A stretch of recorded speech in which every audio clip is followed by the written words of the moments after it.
Hey guys, it's Will from the Back 40 and I hope you're having a great day. Well, here we go again. It seems like every other week I'm coming on social media to tell you that a program that the Trump administration eliminated in the first few months they came back into power because it was quote unquote woke is being put back in place again under a different name, and credit is being claimed by the Trump administration because they realized that the program that the Biden administration had put in place was actually quite a valuable program. And it's happening again now. And it's happening with the announcement just in the past few days that the Trump administration is asking the Department of Justice to look into price fixing on behalf of the big slaughter companies. Take a look at this post, everyone. This is dated September 8th, 2021, and this is an announcement that appeared on the White House website during the Biden administration. Take a look. Addressing concentration in the meat processing industry to lower food prices for American families. If you go back and you take a look at that announcement, you'll see that there are two primary actions that the Biden administration was taking at that time. One, they were looking into price fixing on behalf of the 4 large slaughter companies worldwide that do business here in the United States. And secondly, they instituted a program to allow additional funding to regional processing companies so that they could compete against these big 4 companies.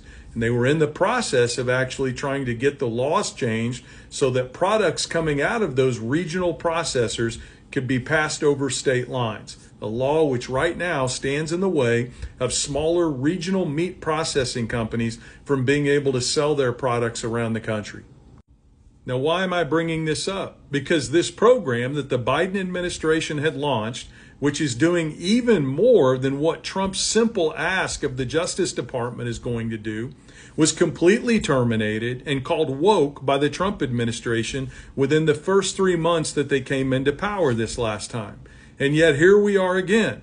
Cattlemen and people in the farming industry have put pressure on the White House to understand that this Biden-era pro-small farm and ranch policy was a good thing for the United States of America. So what do we have the Trump administration doing? We've got the president coming out on Truth Social, pretending that he made up the whole program, calling it by a new name and rolling it out. Not even in the same effective format that it was introduced under in the Biden administration. Now, I know there are going to be you conspiracy-minded folks out there that live with me in rural America and support the president that are going to say, well, I don't believe anything that was on the Biden White House website. So here you go. Here's an article from the beef industry talking about the program when it was announced, pointing out the 4 largest beef producing processing companies in the world that do business here in the United States and identifying what the issues are. They talk about the fact that the president is looking into price fixing and manipulation and monopoly, and also talk about the fact that the president's looking at how we can bolster regional processing in this country. In the article, they even give the big meat packers a chance to respond.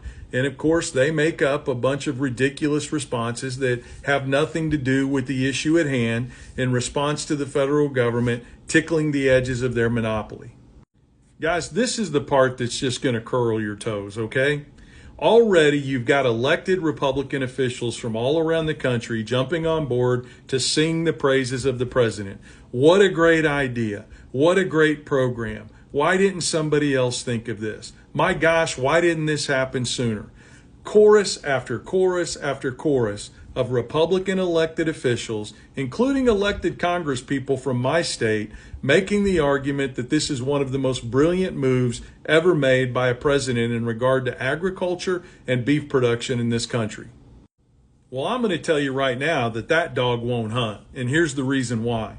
This is a press release done by Jason Smith. He's a Missouri congressman who, when he looks at agriculture, is like a cow looking at a new gate and doesn't understand it at all. Here's a press release he did when Joe Biden created this program to begin with in 2021, saying that this program was nothing more than a Biden response to try to make up for his poor inflation policies. He slammed the program, he defended the meat packers, and time after time, he said this program wouldn't work.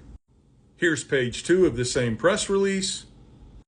And finally, here's page 3. So do you see what's happening here, everyone? And yes, I'm looking at you, my fellow farmers in rural America.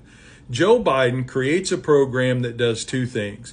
It slams the packers for their monopolistic approach to meat processing in this country. It enforces or asks the Justice Department to take a look into investigating these monopolistic practices. And it goes a step further and pumps hundreds of millions of dollars into strengthening regional beef producers in this country so that they can compete more effectively against the big four meat producers that are using their monopolies to control the middle prices in the food game. When that happened, the Republican Party, Republican elected officials, and even the president himself stood up on their soapboxes and decried this as a waste of money and a horrible program. And now, 10 months into the new administration, what are they doing? They're launching the same version of the program without as much teeth and without as much great policy intact, and claiming that the president thought of it and that the president implemented it. And here go his chorus of elected officials around the country saying, my God, why didn't anybody else think of this? It is hypocrisy at its worst. And it's happening over and over and over again. Well, like I said, that dog won't hunt. And you can rest assured that here at the Back 40, we're going to call chicken scratch when we see it. Have a great day, everybody.